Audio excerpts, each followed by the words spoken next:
Cam Rogers. That's Harris Rubenstein. Cool segment for you guys here. We've got 5 teams that could draft Luka Doncic here. And we really have to start things off with the Phoenix Suns. It makes the most sense. Yeah, it does. And again, this is my opportunity to yell at Suns fans who are coming at me in the comments because we had the Suns taking him #1 overall instead of DeAndre Ayton.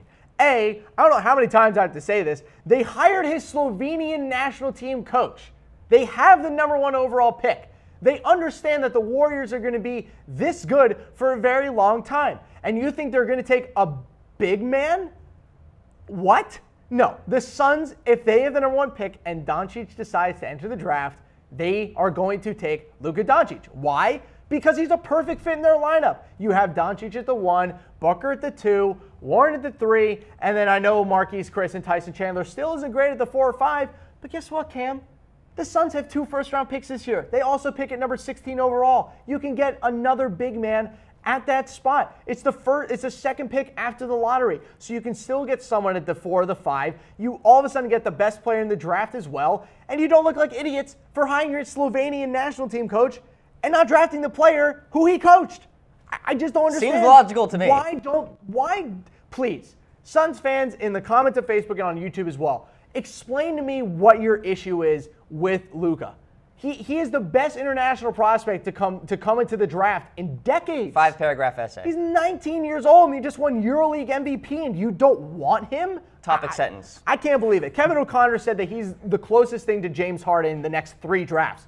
I want that guy. Okay, we got the Phoenix Suns as a possibility. How about the Minnesota Timberwolves here, or excuse me, the Memphis Grizzlies? What do we make of this team? Well, with the Memphis Grizzlies, this would be the dream. If he fell to 4, they would still be able to get one of the top 3 players in the draft. And also, everyone else would look like complete idiots for not taking it and letting him fall to the Grizzlies. This would be a great place for him. He'd be able to come in, learn kind of how the NBA works from another international, big-time international prospect, and Marc Gasol, obviously, 2 completely different positions. But we've seen in the past that international prospects like to stick together just because the NBA is a tough place to come into. America is not an easy country to acclimate to. And maybe it is a little bit easier when you're a multimillionaire, but I think that having Gasol there will kind of help ease his nerves a little bit. He fits very well next to Conley. It also means that Doncic will be able to attack a little bit more and not be the primary ball handler. This would be great for the Grizzlies. They would basically have gotten the guy at 2 if the Suns didn't take him at 1, and they get him at 4.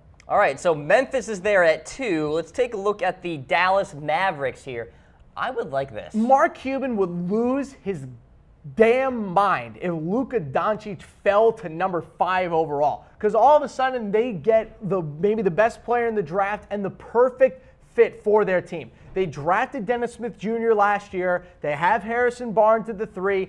Dirk has 1 more year. I understand that Mavs fans are looking for a big man to kind of play off of Dirk, obviously, and then take over for Dirk when he inevitably retires, maybe next year, the year after that. But if Doncic is on the board and you can put DSJ, Doncic, and Barnes together for at least the next 3 years, you do that in a second. That's an amazing 1-2-3 combo. The defense is there, explosiveness, scoring prowess, it's all there. That's how you rebuild a franchise in the modern-day NBA. 3 guys you can shoot, 3 explosive playmakers, or, well, maybe 2. Barnes probably is an explosive playmaker. And 3 players who can actually play defense at their respective positions. They can shoot threes. This is how you rebuild in the 2018 NBA. All right, so the Dallas Mavericks are there in our rankings at number 3. How about the Chicago Bulls here? And Bulls fans have said, we're getting Michael Porter Jr. Oh, yeah. Oh, no, we didn't give them Michael Porter Jr. We only gave them the best player in the draft. Commenters. So angry. No, this would actually be a great fit for the Bulls. I think that overall it would move Zach LaVine to his more natural position, not natural position, that's the wrong word, his more natural role of a wing-first player rather than a guard. I think that he should be playing a kind of not a stretch 2, but just a wing version of the 2. He should be playing exactly the way that Robert Covington plays with the Sixers, just being able to cover any one of the 2 or the 3, be able to shoot threes, and also get to the bucket. So if you look at the lineup we have for him here, Chris Dunn will still be your starting point guard. His playmaking ability and his passing ability is vital for their team. Doncic comes in as their true number 2, as a shooter, playmaker, great passer. You add him in with Markkanen, another international prospect that they drafted last year. That's a good young core. Dunn, Doncic, LaVine, and Markkanen. That's one of the best young cores in the NBA. Add 2 years onto that and think of the skill and the scoring that you can have there. I wonder if Fred Hoiberg is the coach of the future with that lineup, but in reality, that's a great lineup for the Bulls going forward. Is it better than what the Celtics can put together or what the Sixers can maybe put together?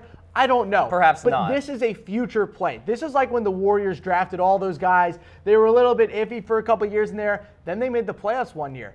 Then all of a sudden they're starting to upset people in the first round. Then all of a sudden they're the best team in the NBA. Right. Then they're beating LeBron in the finals. This is kind of when they maybe would make a playoff run to get the 8 seed before obviously getting to the finals. Now, I will say this. You're saying that Doncic could be the best player since D Rose for the Bulls. Absolutely. It would definitely be the best player that they've had. Look, I like Jimmy Butler a lot. I think Jimmy Butler is a great NBA player. I personally have some problems with him in terms of his overall play style. I think Doncic would definitely end up being a better player than Butler. And that's saying with Jimmy Butler being a top 20 player in the NBA, I think Doncic has the potential to be a top 10, top 15 player in the NBA. He's so good. He's so versatile. He's such a good scorer. He's such a natural feel around the basket.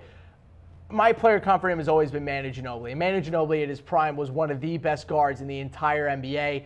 He would bring such an energy to Chicago, unlike anything we've seen since D Rose. All right, finally we've got the Cleveland Cavaliers here, and you're thinking the play is you draft Doncic, LeBron comes back. Yes. Now, again, I don't think that he's going to be available at number 8 overall. I think one of the 4 teams that we've listed ahead of him ahead of the Cavs would end up taking him. But if by some crazy miracle he falls to the Cavs, LeBron James is going to come back because I think he's going to see the talent that they're bringing in with Doncic. They'd be able to keep Kevin Love, move a couple other pieces around, and finally they get a point guard of the future that could end up being as good as Kyrie Irving. Again, this is total speculation. Doncic could come in and be terrible, but for my money, I don't think that's possible. I think he's too good of a shooter. He's too good at getting to the bucket. He's a 6'8", 19-year-old with incredible shooting skills that plays point guard. Ben Simmons is 6'10", and people flipped out. Yeah. Now you have a 6'8" one who won MVP of the Euroleague at 19, and people just don't have the same reaction to it. I don't understand. Cavs fans, this is how you make sure that LeBron James comes back next year. You get the best international prospect in the draft. You keep Kevin Love, and maybe you trade away a couple of the bench guys to get maybe another good shooter, maybe another 6-man, but this is how you keep LeBron. This would be just a total upset if Doncic is there at 8. It'd be incredible. Unlike anything we've ever seen before, a guy of that kind of talent falling all the way to there. It'd be like AP falling to number 8 in the NFL draft. Like, how did that happen? Injuries? How? Who will be drafted number 1 overall? Let us know in comments as well as in this reaction poll. We've got DeAndre Ayton, Michael Porter Jr., Luka Doncic, and Marvin Bagley as your options. I see one person on that list that plays legitimate minutes against the Golden State Warriors and the Cleveland Cavaliers, and maybe the Boston Celtics in 2 years as well, and the only player on there is Luka Doncic. I'm sorry, Suns. Not even close. DeAndre Ayton is a really good player. He will be a liability against the Warriors. And as of right now, if you're any team in the NBA, Steph Curry, 30 years old, Kevin Durant, 29 years old, Klay Thompson, 28, Draymond Green, 28. I'm sorry, they're not going away anytime soon. That's who you have to build your roster to go up against. And if you think that DeAndre Ayton is going to be the difference between you beating the Warriors and getting blown out, you're kidding yourself. The difference is Luka Doncic, who could potentially win you a game or two against the Warriors if he gets hot. All right, folks, there you go. The rundown on Luka Doncic, perhaps going number 1 overall in the 2018 NBA Draft. This has been NBA Weekly. I am Cam Rogers. That guy right there is Harris Rubenstein. Fun show, my friend. Absolutely. And we'll do it again soon. Absolutely. All right, folks, take care.